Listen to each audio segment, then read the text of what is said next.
Good morning. Ayan, mag-share tayo. Grabe. Mag-share tayo kung paano kumita sa TikTok. Grabe. Yes, alam nyo ba na may kita doon? Nakala ko din dati walang pera sa TikTok. Pero meron siya. Grabe. Lalo na pag mag-affiliate ka. Doon sa mga mami na namang problema kung anong magiging trabaho habang kayo nasa bahay. Maganda is TikTok affiliation. Pero ewan ko lang kung maganda rin siya kung nasa Pinas kayo. Pero alam ko meron mga nasa Pinas na kumikita din naman eh. And meron na akong kinikita sa TikTok kahit paano. Yes, at nakakakuha din ako ng mga free samples. Yung free samples naman is yun yung gagawin mo, content mo syempre. Yun ang i-endorse mo. Yes, nagkaka-content ka na, nagkakaroon ka pa ng mga libre na gusto mo, and then kumikita ka pa ng pera. Yes, nakakatuwa. Nakailang sahod na rin ako sa TikTok affiliation. Siguro 3 ko na ito, yes. Yeah, kahit paano. Kaya dun sa mga mami na problemado kung paano kumita ng pera. Yes, may pera doon. Sa Facebook naman, meron ding kita sa Facebook na din, yes.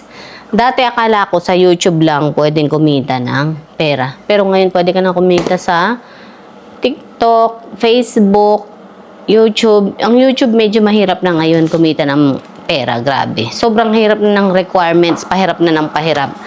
Dahil ngayon ang kailangan is yung hours naman na hindi naman na bago. Kumbaga, 3,000 watch hours pa rin. 3,000 ba? Or 4,000? Nakalimutan ko na. Basta. Tapos, ang pinakamahirap doong buuin is yung 3 million views. Grabe. Sa 1 million na nga lang, inahihirapan ka. Doon pa kaya sa 3 million views. So, doon ako nahihirapan. Okay na ang subscribers ko. Nakuha ko na ang subscribers ko. Ang 1,000 na subscribers. Pero, yung watch hours hanggang ngayon ay... yan, naalala ko na. 3,000 nga yung watch hours. Hanggang ngayon ay ano pa rin siya. 400 pa lang. Tapos, yung views is grabe. Ganun pa rin. Wala, 14,000 pa lang. Bagya nang tumaas. Parang imposible. Kaya ngayon nagpo-focus ako ay dito na lang sa TikTok at Facebook. Yes. Sa TikTok, madali lang yung affiliation niya. Akala mo is walang bibili pero meron pala. Grabe. Nung una, sabi ko, sino ba naman ang bibili diyan? Ay, yun. So, yun ang akala ko. Pero, nagamali ako dahil minsan, tawad ako magtingin ng affiliation, yung TikTok shop ko.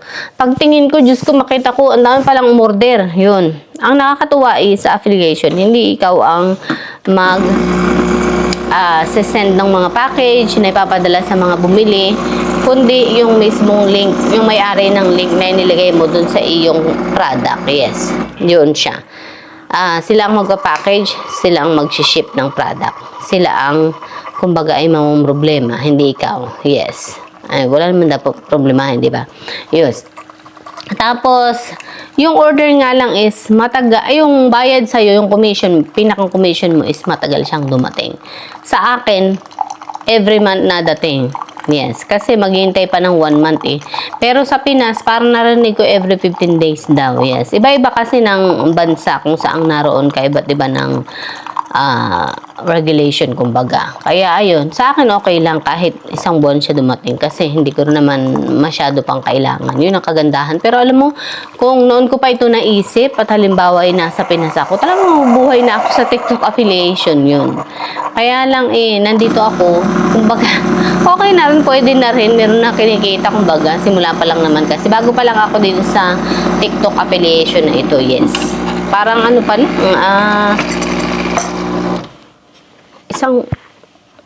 wala pang ilang buwan, ganyan. Wala pang 6 months, yes. And I'm surprised, meron agad akong mga nabenta. Grabe. Yung first sales ko, okay naman. Second sale, okay pa rin. Third sales, ayan, okay naman din. Yun. Pwede na. Kumbaga natutuwa ako dahil sabi ko, ay wow, dapat pala doon ko pa naisipan. Nandito pala ang pera sa TikTok. Yes. Kaya pag masipag ka lang talaga, masipag din ako magkukuha ng mga free samples, syempre. Kasi naisip ko yung anak ko, may mga kailangan siya. Nasabi ko, kaysa naman bilhin ko pa. Ano ko na lang sa mga free, mag-request na ako ng mga free samples. Ayun, tuwan-tuwa yung anak ko. Kasi sabi ko, tinanong ko siya kung kailangan niya ng ganito, ganyan. I-request ko siya ng sample. Sabi niya, oh, talaga ba? Sabi niya, libre ba? Sabi niya ganun. Sabi ko, oh nga, libre nga. Kaya nga, tinatanong kita kung gusto mo eh. Sabi ko sa kanya ganun. Tapos sabi niya, oh, sige, sige. Walang problema. Gusto ko yan. Sabi niya ganun. Yun, kaya, yung mga free sample na na-request ko, kanya talaga yun. Yun, hindi akin. Yun. Pero yung iba, akin, syempre. Naghanap ako ng mga gusto ko. Nakakatuwang mga, para ka nag-shopping ba? Nag-shopping pero libre. Tapos, ipapadala din sa'yo, libre lang. Libre nga lahat, walang shipping, yes. Pero ang pipiliin nyo, ito ang sasabihin ko sa inyo, ha? Pipiliin nyo is yung, kailangan 100% approval siya. Kasi, merong mga product na nakalagay low rate approval. Ibig sabihin, huwag yun ang i-request mo. Kasi, ibig sabihin, hindi ka bibigyan noon. Tapos, meron naman nakalagay refundable samples. Kung gusto mo naman na magbayad muna, and then, pag nakuha mo na yung product, ibibigay naman sa iyo yung bayad. Di ba? Balik sa iyo yung bayad. Nasa sa iyo yun. Tapos, kung gusto mo naman na, anong tawag dito? May pamimilian siya eh. Yung parang mag-generate ka muna ng income doon sa product. May nakalagay doon, generate income. Nakalagay 3 generate incomes. Yun, ayoko nun. Hindi yun ang pinipili ko. Ang pinipili ko yung talagang request. Yung talagang free. Tapos return from the seller talaga. Yun ang nakalagay. Yun talagang pinipili ko. Para hindi ko na problemahan kung may bibili ba or hindi. Paano kung walang bumili, diba? So yun, doon ako natatakot. Yun. Kaya ang pinipili ko talaga is yung walang nakalagay na kailangan ay may kita ka na ganito, kailangan ay may 3 kang benta bago ka makakuha ng free samples. Yun. Hindi yun. May nakukuha naman ako ng mga free samples talaga.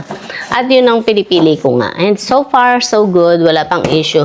Meron akong isang in-request na scooter. Ang mahal pala niya. Grabe, halos kulang 2,000 dolyar. Grabe. Pero, may free sample siya kaya nag-request ako. Sabi ko, bakit kaya?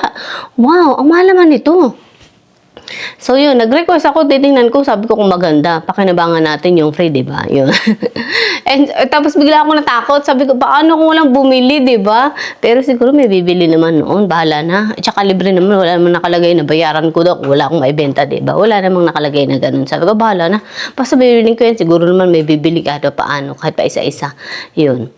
Yung isa kong upload noon, yung sa scooter naman na binili ko, yan, marami talaga akong order dyan. Minabili talaga dyan. Yun, minsan ay pa isa-isa, ganyan. Pero malaki din yung commission niya, kaya pwede na, kumbaga kahit pa isa-isa yung order, pwede na. Yun.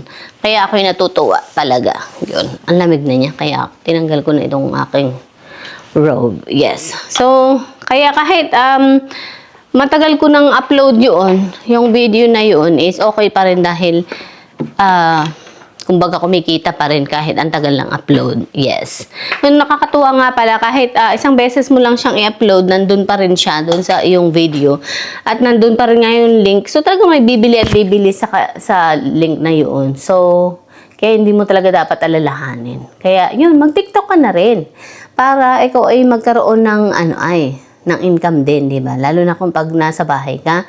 Lalo na yung mga nasa bahay diyan na mami na namumroblema kung paano kikita ng pera, yun ang gawin ninyo.